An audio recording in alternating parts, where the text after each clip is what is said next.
पाहिजे, त्याच्यावर नियंत्रण ठेवण्याची भूमिका घेतली। साधारणपणे आजच्या या घटकांना जो पगार मिळतो त्या पगारामध्ये अजून 100 कोटी रुपये वर्षाला वाढ होणार आहे आणि ती वाढ करणं गरजेचं आहे। एरवी आपण नको त्या ठिकाणी पैसा खर्च करतो, तो खर्च करणं काही ठिकाणी अनुचित आहे, काही ठिकाणी उचित आहे, परंतु त्याच्यापेक्षा या सर्व घटकांना समान जीवन जगण्याची संधी देणं गरजेचं आहे।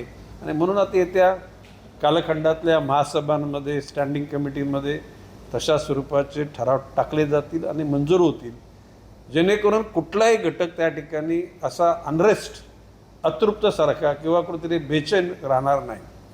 मी आज त्यांना उद्देशून ज्याला मी माझं संभाषण केलं त्याला सांगितलं की ज्या वेळेला तुमच्यासाठी ज्याला याला माझ्यासारखा समाजसेवक ज्याला हे विचार करतो त्याला तुमच्याकडून सुद्धा कर्तव्याची पूर्ती पूर्ण व्हायला पाहिजे आणि त्यांनी तसा तो शब्द दिलेला आहे।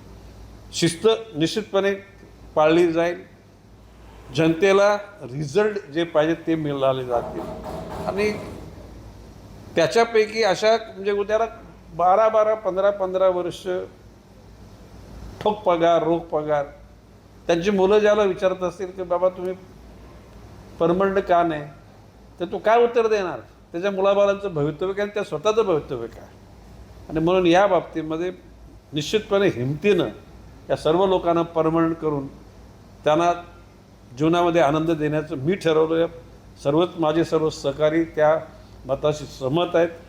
प्रशासनाला ते करायला लावू आपण। प्रश्न असे की there is provision in law, ह्या काही टेम्पररी लोकांना परमनंट करा, माननीय न्यायालयानेच आदेश दिलेला आहे। तर सागर नाईकांना गटनेता म्हणून मी सगळी जबाबदारी दिलेली आहे।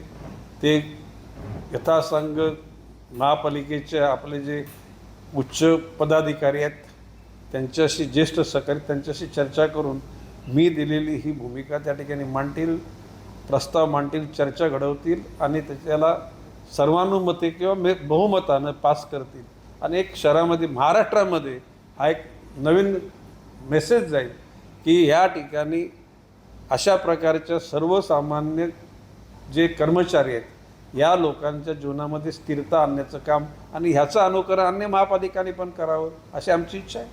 ये बात ऐसी है कि नई मुंबई की जनता ने अच्छे लोगों को यहाँ पे कारोबार करने की एक संधि दी है। अभी संधि दी है मतलब मैं अभी पॉलिटिकली बोलूँ तो बीजेपी का कारोबार इस शहर में चलने वाला है। बीजेपी की जो विचारधारा है माननीय पंतप्रधान नरेंद्र मोदी जी का या देवेंद्र फडणवीस जी का कि कोई भी चिंताग्रस्त न रहे। जैसे कि मोदी जी ने हर इंसान को छप्पर होना चाहिए, हर एक को आरोग्य सुविधा मिलनी चाहिए, शिक्षण मिलना चाहिए, व्यापार करने के लिए पैसा भी मिलना चाहिए, उद्योग करने के लिए पैसा मिलना चाहिए। अभी ये महापालिका स्तर में अभी ये पार्टी ने जिम्मेदारी एक ढंग से मेरे पे दी है, तो इस महापालिका में जो भी कारोबार होगा वो सही ढंग से करने के लिए जिनके माध्यम से वो कारोबार करना है वो है कर्मचारी वर्ग है। अभी जैसे कि ट्रांसपोर्ट, परिवहन सेवा में कितने सालों से ठोक पगार, रोक पगार, ठोक पगार, रोक पगार, कोई दिशा नहीं है।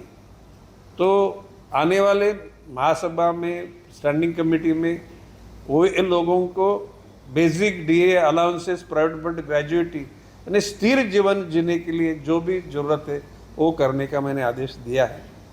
Being a adviser of this city, जैसे 95 से लेके ये शहर के सत्ताधारी दल का सलाहकार के तौर पे मैंने भूमिका निभाई है। अभी ये तो परिवहन हो गई, जिसमें शिक्षण विभाग है, जिसमें आरोग्य विभाग है, जिसमें मैकेनिकल विभाग में है। अभी जो लोग 15-15 साल से ठोक पगार, रोक पगार, टेम्पररी में, सब लोगों का विचार इंडिविजुअल एक इंसान का वहाँ पे विचार होना चाहिए और सभी को लगना चाहिए कि भाई ये महापालिका अपनी है। और मैं बोलता हूँ कि ये जो जिस ढंग से मैंने अभी इसके लिए 100 करोड़ रुपए का ज़्यादा खर्चा होने वाला है। 100 करोड़ रुपए खर्चा डेफिनेटली करने की ज़रूरत है, लेकिन उसके बाद में डिसिप्लिन के साथ में लोगों की जो उम्मीद है वो पूरी करने का मैंने उनको आह्वान किया है और सभी लोगों ने बोला कि हम उसके मुताबिक काम करेंगे। अभी सागर नाईक जी गटनेता है, माननीय महापौर, उपमहापौर और कमेटी के सभापति, सदस्य और महापालिका में जो सीनियर जो लोग हैं जिन्होंने लगातार 10, 15, 20 साल से इस महापालिका, इस सब लोगों से चर्चा करके उसको सही ढंग से अंजाम देने का काम वो करेंगे।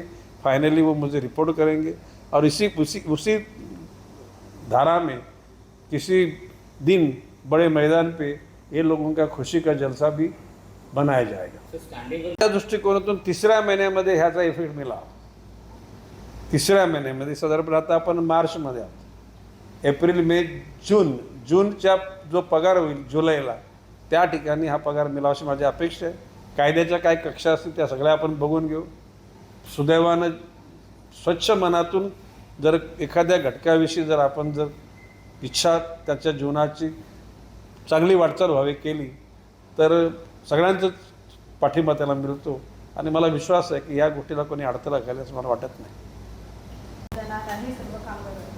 हे बघा, बाब अशी आहे की ज्यांच्या माध्यमातून शहरातल्या जनतेची जी सोय करायची आहे तो घटकच अतृप्त असला तर खऱ्या अर्थानं जनतेला जो रिझल्ट पाहिजे तो मिळणार नाही।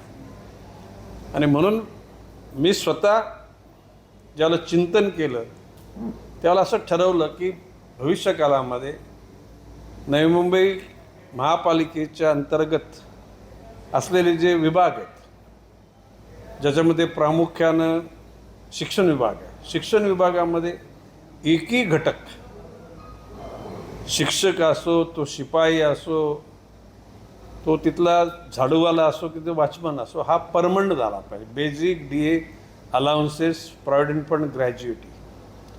शिक्षण विभागानंतर आरोग्य विभाग आहे, त्याच्यामध्ये आया, दाया, वॉर्डबॉय, डॉक्टर्स हे सर्व परमनंट व्हायला पाहिजेत। नंतर परिवहन विभाग आपला आहे, त्याच्यामध्ये ड्रायव्हर, कंडक्टर। आता त्याच्यामध्ये परिवहनमध्ये 2 प्रकारच्या बाबी आहेत की महानगरपालिकेच्या परिवहन विभागाच्या बसेस, त्यांच्यावरचे ड्रायव्हर, तिथे कंडक्टर, त्यांच्यावर नियंत्रण ठेवणारे त्यांचे सुपरवायझर,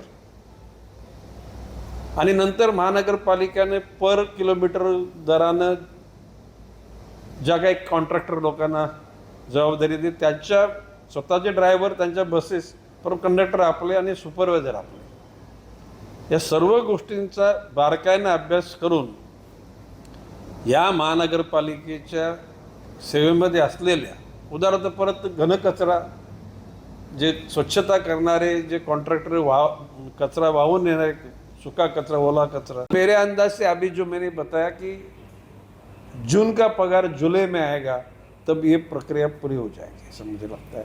यानी 2-3 महीने का कालखंड लगेगा और उसमें जो एजबार हुए हैं वो लोगों का जो उम्र है जब से काम करें वो कंसिडर करना चाहिए। अभी जैसे कि 58 की जो लिमिट थी सर्विस की वो 60 तक करने का डिसीजन लिया है और एक इंसान को ध्यान में एक का पूरा फॉर्म एक अलग अलग रहेगा। कोई भी आने मतलब उसके परिवार में क्या दुख है, क्या सुख है, खाली ये परिवार नहीं बोलने का, तो हर एक का जो भी सुख दुख है, उस पर कोई कर्जा है, उनके घर में कोई बीमार है, कोई एजुकेशन के लिए पैसे की ज़रूरत है, केंद्र सरकार, राज्य सरकार की बहुत सहूलतें है, लेकिन बहुत लोगों को मालूम नहीं क्या सहूलत है। उसका अवेयरनेस भी करने का काम हमारी टीम करेगी और उसमें आप लोगों का साथ बड़ा रहेगा, ऐसा मैं विश्वास व्यक्त करता हूँ। तो क्या लगता है कोई अड़चन नहीं आएगी, विपक्ष का भी पूरा समर्थन मिलेगा? देखिए, बात ऐसी कि यहाँ पे मेजॉरिटी में हम लोग हैं, कोई लूट करने का होगा तो अब विपक्ष का ऑब्जेक्शन जरूर होना चाहिए। जहाँ पे कोई गलत ढंग से कारोबार चल रहा है, definitely they will have to take objection और मैं ही वो ऐसा कोई गलत सलत काम कर, लेकिन जहाँ पे जनता के भले की बात है वहाँ पे हम सम्मान के साथ सबका सपोर्ट मांगेंगे, लेकिन नहीं कोई सपोर्ट दिया तो हमें उनके सपोर्ट की ज़रूरत भी नहीं है।